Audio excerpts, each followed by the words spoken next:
We're going to get started in a minute.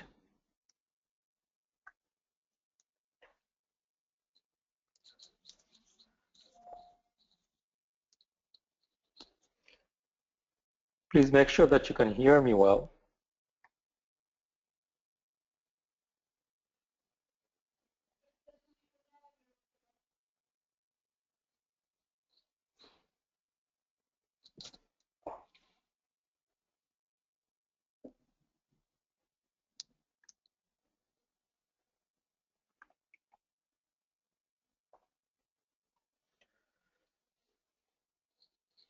Okay, we're going to get started now. Thank you for joining us this afternoon. My name is Vibhas Bhattacharya. I'll be talking about the Swift programming language from Apple. Just a little bit about myself. These days I do a lot of mobile programming using both Android and iOS. And I also do server-side programming using Java.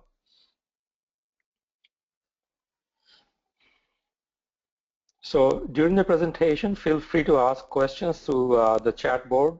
You can post a question, and usually I pick it up and answer a question. If not, I might be too busy talking and may not pay attention to the chat. In that case, please ask the question again at the very end of the presentation.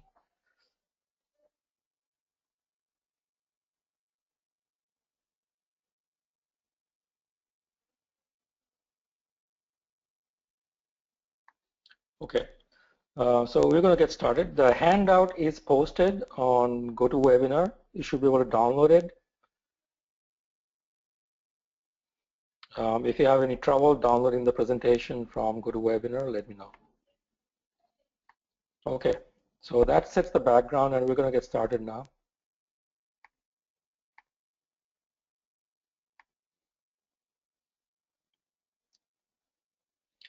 So section 1 is what is Swift? Just a high-level overview of what the language is. So as you may know already, Swift is a new programming language from Apple. They've been working on it for some years, but it was rather kept a secret, and it was released to the public not too long ago. So what are the main objectives of this language? Why do we need a new language? Why did they bother creating a new language? So that the two main objectives, as far as I can see, the number one is easy to learn. So what Apple wants to happen is get more people involved in programming. People who are maybe sitting on the fence trying to get into programming but kind of scared by Objective-C and C, all kinds of memory management pointers and things like that. Swift is easily going to win them over. It is truly a simple language to learn. If you are a programmer and you're used to programming in Objective-C or Java, you should be able to pick it up in a matter of weeks.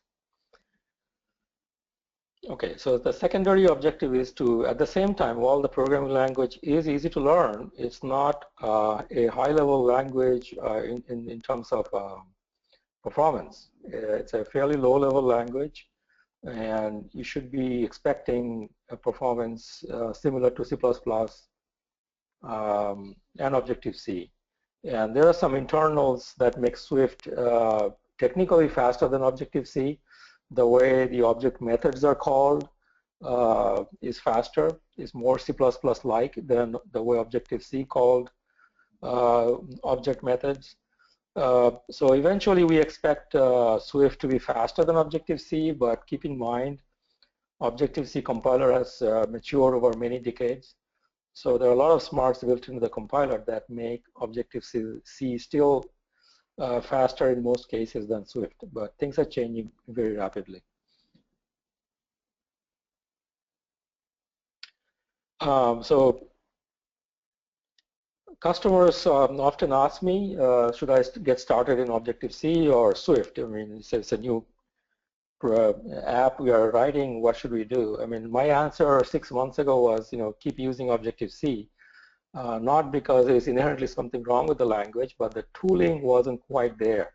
Xcode wasn't quite there. The compiler wasn't producing good code. There are some crashes in the tool chain. Things have improved. As I said, the things are improving rapidly. Xcode is still not quite there when it comes to Swift. For example, you cannot do refactoring, which might be important for you. But I would say at this point, if you are starting a new project, you can go ahead and start using Swift. You're going to see some productivity gains, a fewer lines of code and less typing, et cetera, et cetera.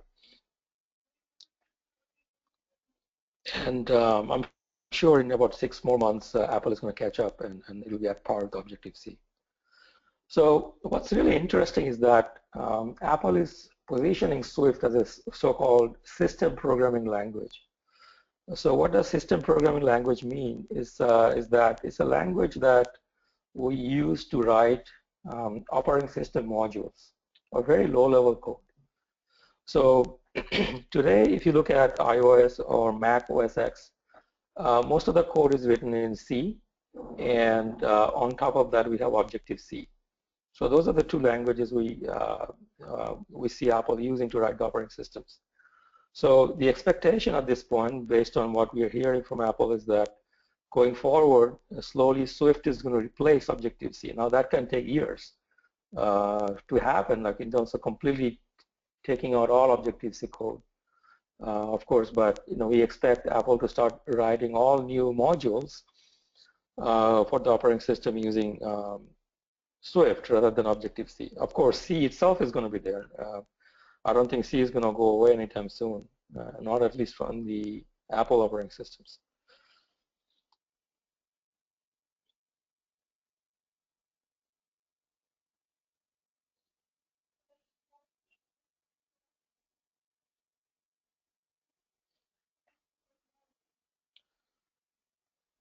Okay.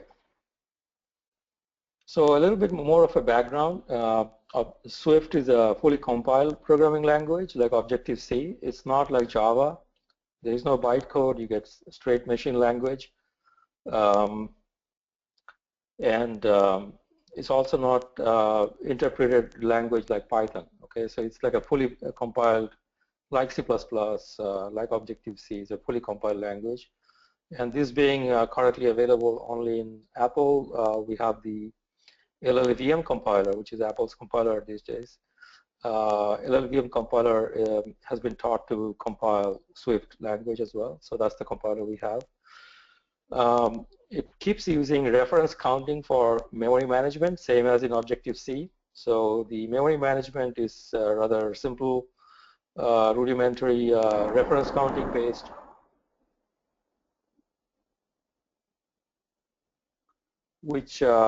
Which works well, but it's not foolproof. But if you have been programming in iOS, there's some gotchas into reference counting based memory management. They still apply, so you got to watch out for that.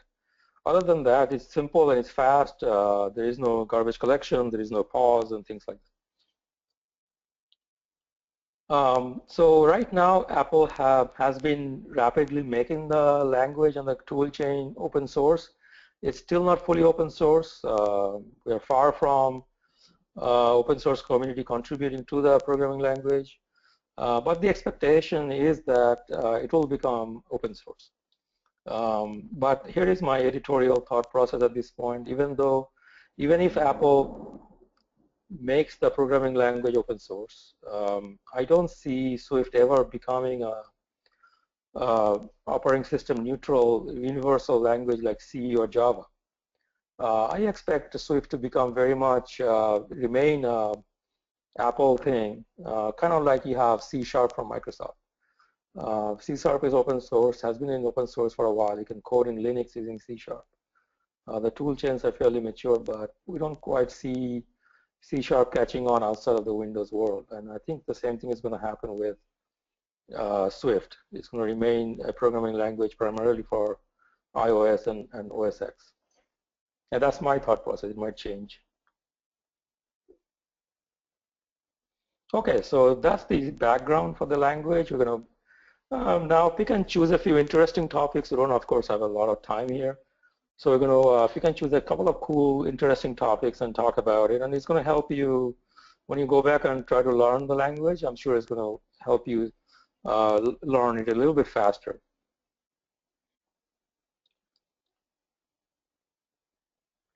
Okay. First, we start with basic syntax. How do we declare variables? To declare the variable, we use the var keyword. So we have var width, we specify the type double, and we initialize it to 10.3. All right, so it's pretty straightforward, right? But then things begin to get interesting.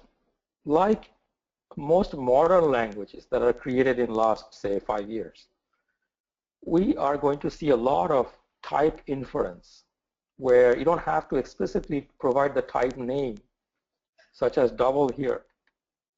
That's optional. Based on the context, the compiler is able to infer or deduce the type in most cases. So let's drop the type, and the same declaration now becomes var width equals 10.3. So when I do that, compiler implicitly sets the type to double. Okay, so don't forget, this looks very much like JavaScript code. But in JavaScript, the variables are untyped. They can morph into anything. It can be a number, could be a string, whereas in Swift, it's a very strongly typed language. At the same time, you don't have to provide the type at all times. It's a very interesting, you get the best of both the worlds. You are doing less coding, at the same time you're getting strong typing. Now there's a couple of times you need to explicitly provide the type name. So what happens here is that the literal 10.3 will make the compiler set the type to be double, which is a fairly large 64-bit floating point type. Now that might be too much in your case, because you might be looking for a smaller number. At the same time, you want faster computation. Okay, so you want the float data type, which is a smaller floating point value, and the calculations will be faster. So you're writing sort of a low-level, high-performance module, and you want to get the most performance out of the system. So in a situation like that, you want to pin down the type. You need to explicitly set the type. In our case, we are setting it to float. Because if you didn't do that, the compiler is going to choose the type to be double based on the context.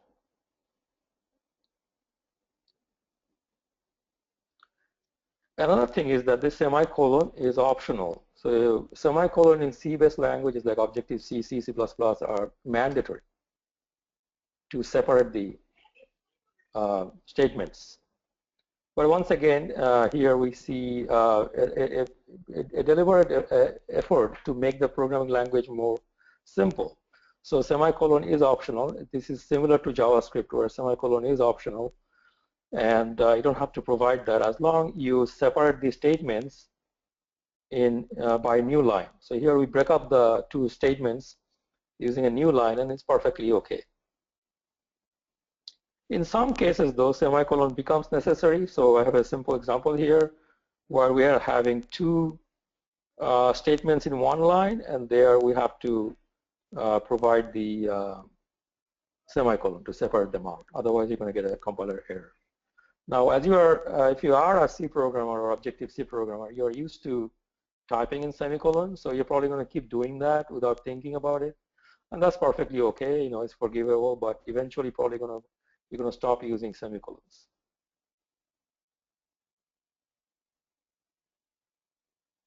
Okay, so Swift is also like the modern programming languages. Swift tries to enforce safety as much as possible. You know, these days we are having a lot of talk about unsafe programs like a heartbleed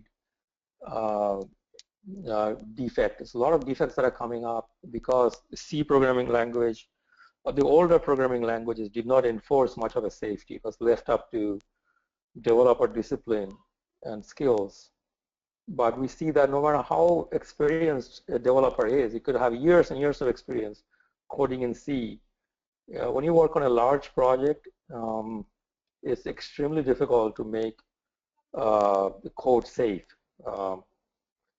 So we are seeing lots of languages coming up that are trying to improve the situation. Swift is one of them. And of course, if you have heard about a programming language called Rust from the Mozilla group, that really takes the safety to a whole different level. But there's a general emphasis or direction towards safer programming practices from the new programming languages. So here we see that Rust requires you to initialize a variable before you can use it. It cannot be having uninitialized variable. So if you try to do something like this, we declare the type of the variable to double, and then we are trying to add 10 to it. It's going to fail because we haven't initialized the variable. Okay, so that's the safety. Now the second option is allowed, where we say declare the type to be double, we initialize it to 10, and then we are adding 20 to it. The compiler is going to let it pass because we have initialized it. But try to avoid that because it's difficult to read. I recommend doing everything in one line where you declare and initialize in the same statement. It's much easier to read. And that's the more idiomatic way of writing Swift code.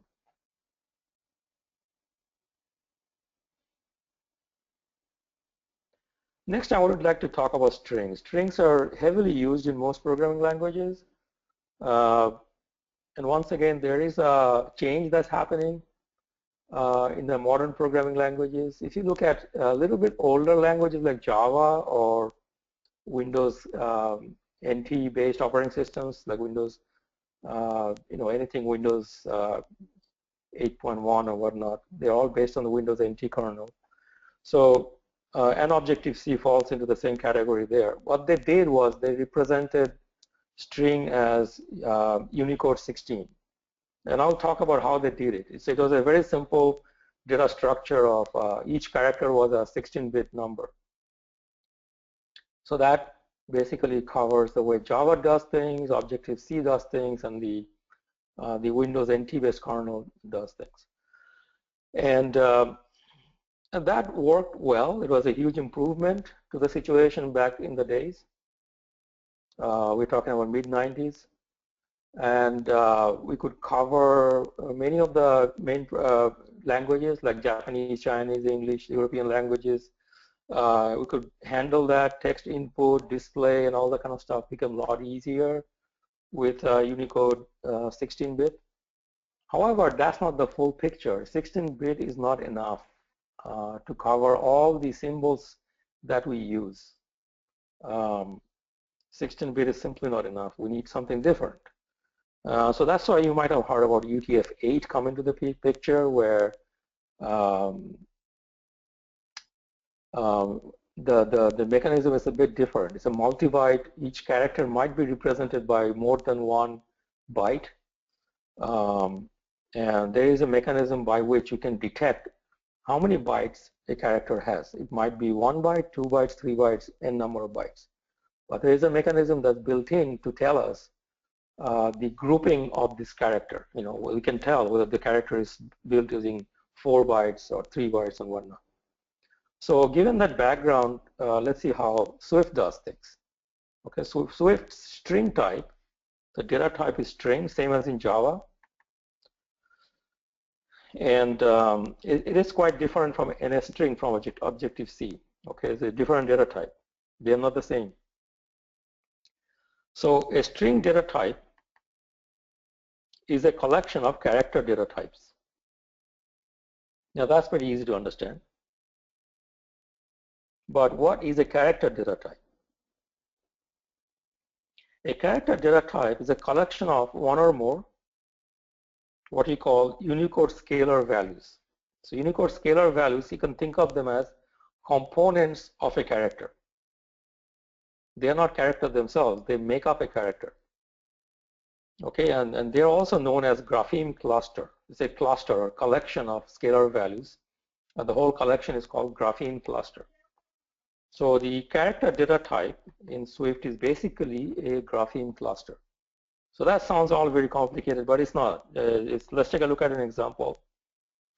I declare a variable called ch, and I set that data type to character, and then I'm supplying the components. So here we have the number 1112, 1161, and 11AB.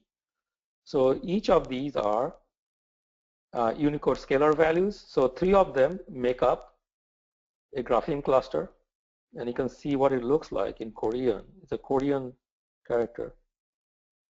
Okay, so it took 3 Unicode scalar values to make up a character, and then I have a string.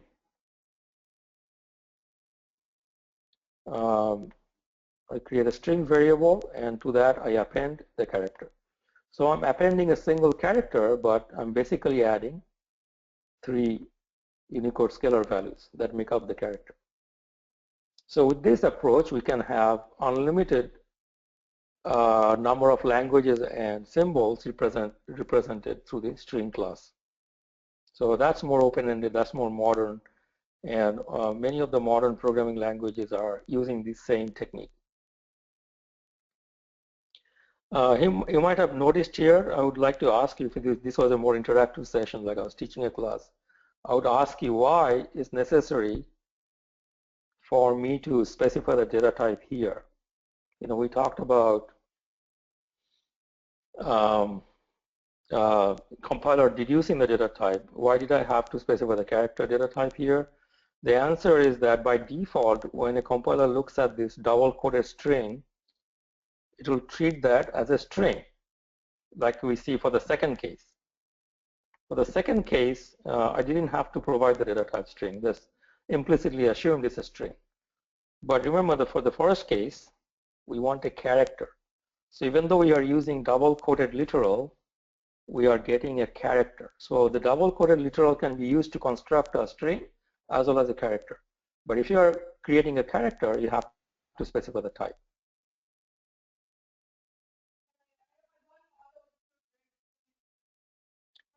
So continuing with the string, in Objective-C, in a string, on the other hand, was a simple array of 16-bit Unicode points. It's a much simpler data structure. So not the same as the string class from Swift. However, conversion between the two has been made super easy. Keep in mind that at the low level, the OS is still using the NSString class. So when you're programming for iOS or Mac OS X, at the low level, the OS is using the old NSString class still to this day. It's going to take a while for it to go away, right? So conversion becomes a question that you need to raise, you know, what's going on with this. But Apple has made the conversion between the two super easy, so it's rather seamless. So first of all, the Coca API, that the one we use to program for iOS or Mac OS X, the Swift version of it is already modified to work with the string class. So for example, if we have a text field called input text, we want to get a hold of the text that the user has entered, we simply call input text.text. We get the text property, and we get the Swift version of the text, which is in string class. Okay, you don't have to do any conversion. The API has done the conversion for us.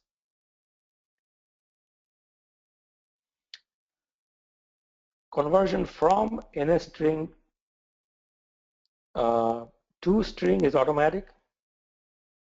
Conversion to NSString is automatic. So first we create a variable called str1, which is a Swift string, and then we create a variable called NSString, and simply assign the Swift string to that, and the conversion will take place automatically. You don't have to do any extra coding.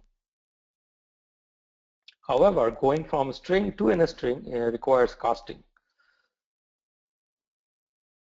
So I say str2 as string. That will convert the NSString to string.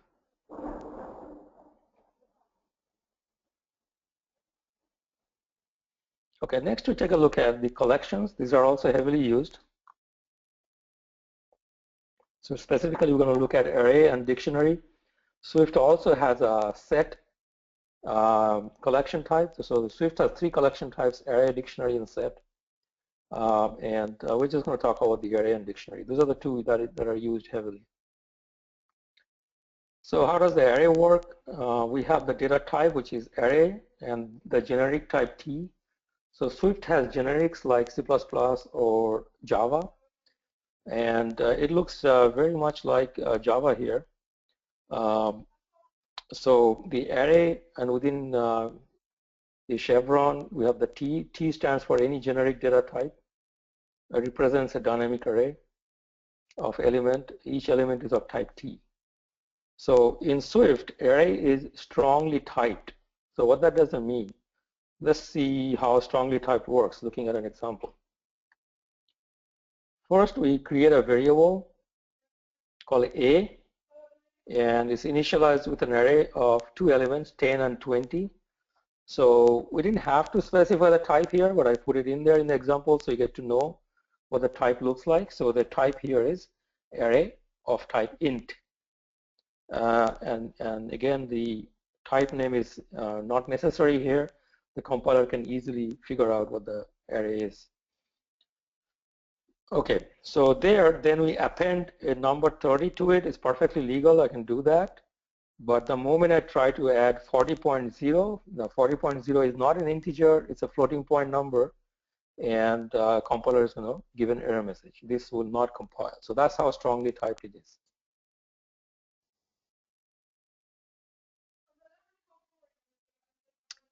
And an array can be made immutable by using the let keyword. I haven't talked about this earlier. Let is a replacement for the var keyword. Var makes a named variable, whereas let makes a named immutable entity. So list is immutable here. I cannot change it.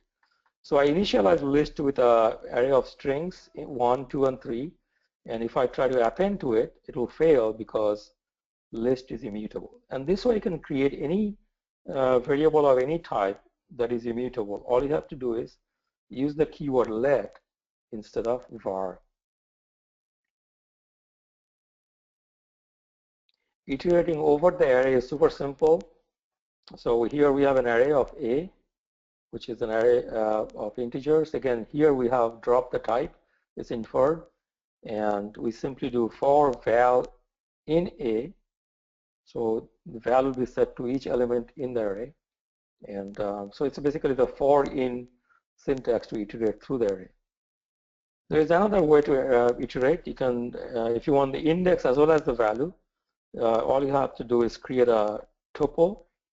So I create a tuple here, index and val, and I extract the iterator from the array using the enumerate function. So I iterate over the iterator, and the iterator gives us the index and the value in a tuple. So I don't go into tuple. Tuple is also something that's getting more and more popular in the modern programming languages. So it's a very simple way to represent multiple pieces of data in one place. So with this approach, we are getting the index as well as the value. So next, we take a look at dictionary, which is similar to Java's hash map. And once again, it looks very much like Java. We have the key and the value data types, and the main data type is called dictionary. The key data type is K, and value data type is V. So let's see how, again, this is strongly typed. I create a variable called D, and I spelled out the data type here, which is again optional, but just for learning purposes, I left it in there. The dictionary, the data type is telling us that the key is of type string and the value is of type int. And the way we use the literal to initialize it is this is the literal. It is using the square bracket similar to the array, but the key is separated from the value using a colon. So it's kind of like JSON, except the bounding parentheses are square brackets, not curly brackets.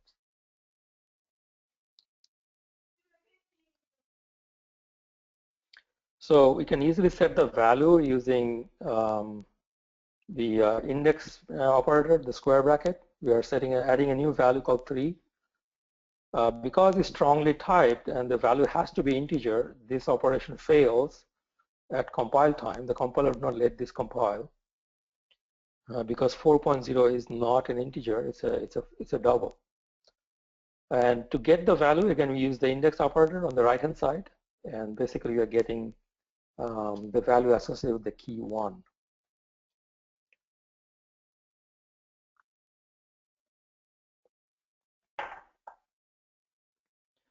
We can make a dictionary immutable. We use the let keyword and create a dictionary, and this time we drop the type declaration because it's not necessary. And we can get the value from the dictionary, but if we try to add something to it or modify the value, the compiler would not let this compile.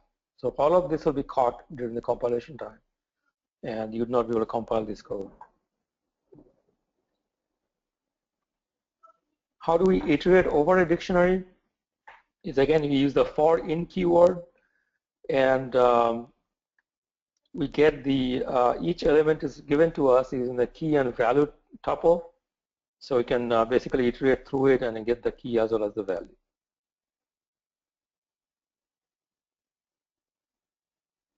Okay, so we're going to jump into the section 4, which is very basic object-oriented programming. We're not going to get into that in too much details, but you'll see how easy it is. And if you're coming from Java, it'll be super easy to understand. So to create a class, we use the class keyword and the name of the class, and the class has member fields. We use the var. Same as before, we use the var keyword to create member variables. They all have to be initialized, which I talked about earlier. The constructor has to be called init, and you can have multiple init methods like that. But that's the difference between Swift and Java. In Java, the constructor is got the same name as the class name, but here the constructor has to be called init. And you can have member methods within the class. Okay. Now, a couple of differences I'd like to talk about here. One of them is that you can the file name where you enter this code can be anything. It doesn't have to be called customer.swift or anything like that. Whereas in Java, the file name has a significant meaning. You cannot just call it anything you want. The file name has to match the class name essentially. Whereas in Swift, you can call the file anything, and the file can have any number of classes. Okay, that gives you a little bit of flexibility. So you declare you write the implementation of your class like this. To use the class, we have to construct an instance. We use the class name, and basically when you do that, it's going to allocate memory for the customer. Then it's going to call the init method to initialize the customer instance, and it gives us the instance in a variable called C.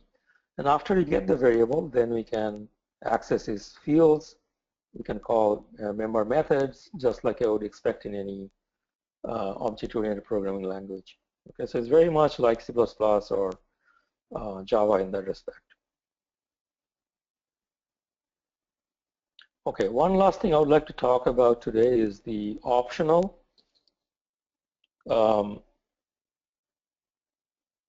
Again, most more modern programming languages are using this technique called optional to indicate if a variable may or may not contain any data. So let's say a customer has a car variable. A person might have a car or might not have a car. How do we represent that? The possibility of the value being present or not being present. In the past, in Java or C++, we would have used the null feature. If the variable is set to null, then it's that indicates that the variable is not set. But that's not type safe. I mean, that can give you null pointer exception or crashes at runtime. Whereas the optional is type safe, it's enforced by the compiler, and that practically eliminates any possibility of null pointer exception. So we're going to learn through example. We have a class called car, which has just a single field called model. Then we have a class called person, and the person may or may not have a car. So we create a variable called car, and we set the data type to optional car. Okay, so optional is a generic data type, and we are setting the real data type to car. So this is an optional data type car, and we are initializing it to none. So by default, a person does not have a car. None means similar to null in the older languages. So we are creating a car instance variable whose initial value is none. Now, all of this typing is too much, so we have to simplify this somehow, and the language does give us a shortcut form where we say var car is car question mark. So the question mark is a replacement for everything else we stated here, okay? So the question mark replaces all of this stuff.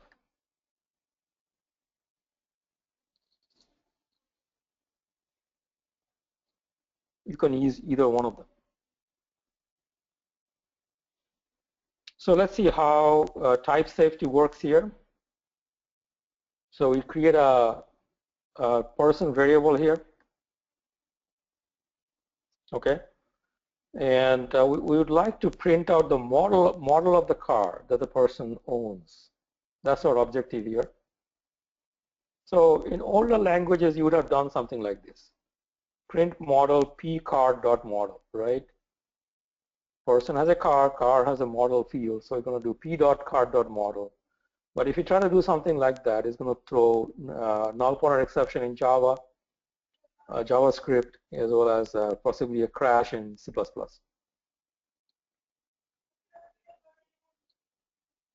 So that's pretty bad, and that happens at runtime when the customer is using the application.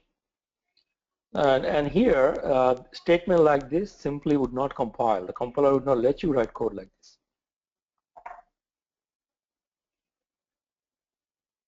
So how do I get a hold of the model? You have to use the if let keyword. So it's a conditional initialization of a variable. It's a conditional declaration of a variable. So normally a variable is declared using let, but we are conditionally declaring a variable by saying if let. So if let the car equals p.car. So if we do that, the variable called the car will only be declared if the person actually owns a car. There's a real car stored in that field.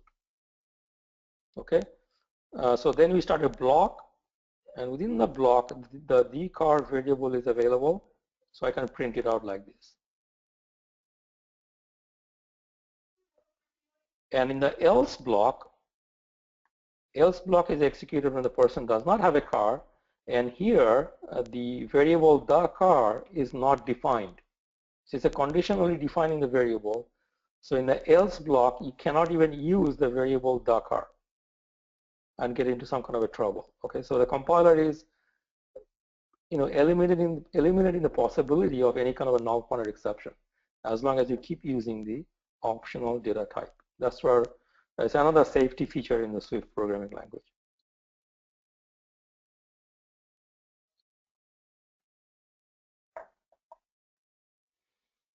So that concludes my presentation, and thank you again for joining us this afternoon. If you have any question, please post it in the chat, and I'll be happy to answer your questions.